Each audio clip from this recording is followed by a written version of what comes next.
In dialectical behavioral therapy, DBT, one thing you will quickly notice is that the therapist and practitioners use the word "and" a lot, while at the same time trying to get us to stop using the word "but" altogether. I had one of my teenage patients who struggles with borderline personality disorder snarkily tell me, "Yeah, in therapy, we've been counting all the times that our family therapist uses the word "and." I think we're up to 100 in a single session." "That's right," I said. And then I asked her, "And why do you think that is?" She couldn't tell me. And that's important because it has to do with the philosophy of dialectics itself, the very foundation upon which DBT was created. So that's what I'd like to talk about today. But before I do, I would really appreciate it if you would subscribe to my channel and help me reach my goal of 1,000 subscribers over the next few months. I love answering your questions and making psychiatry accessible to everyone, and it's nice to know that you are watching and care enough to like these videos and subscribe. So please hit that subscribe button down below and give this video the old thumbs up. Now, back in my undergraduate days, long before medical school, I majored in the highly lucrative field of philosophy, and well, I was well aware of the dialectical approach at that time. And at its most basic, it means discussion and reasoning by dialogue as a method of investigation.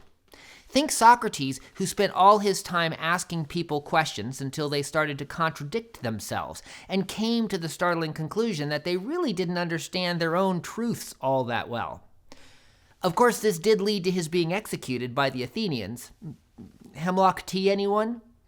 But as dialectics matured, it really took on this idea of looking at contradictory ideas in ways that resolve their conflict.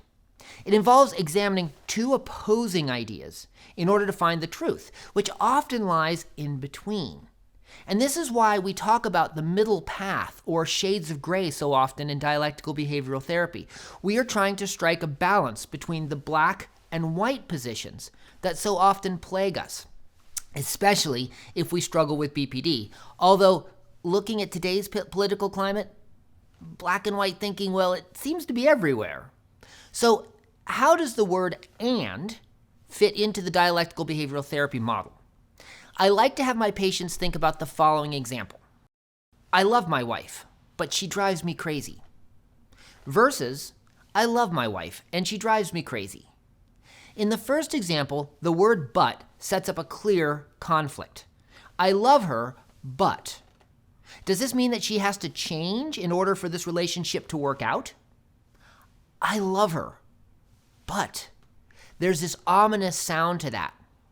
However, when I change the "but" to "and," it sort of becomes a quirk that I'm prepared to live with. I love her, and she drives me crazy. At first, it may seem pedantic, but the implications are huge. The key is to start embracing this idea that opposites can exist, if not in harmony, at least in a state of détente, that they can coexist. It opens up the idea that we can both love someone and dislike things about them at the same time. It breaks apart this idea of idolization and demonization that so many of us struggle with. Simply making a small change in our use of language can change a sentence from a dire, potentially irreconcilable conflict to something that simply seeks resolution. Take, for example, I want to go to the movies, but I'm really angry. Gee, I guess the date is off. Versus, I want to go to the movies, and I'm really angry. This statement makes me feel compelled to try and find a solution and then go to the movies, but shuts things down and keeps things open. But sounds like an excuse, and sounds like additional information. I would challenge you to give this a try yourself. Every time you go to say "but," replace it with and see how it works.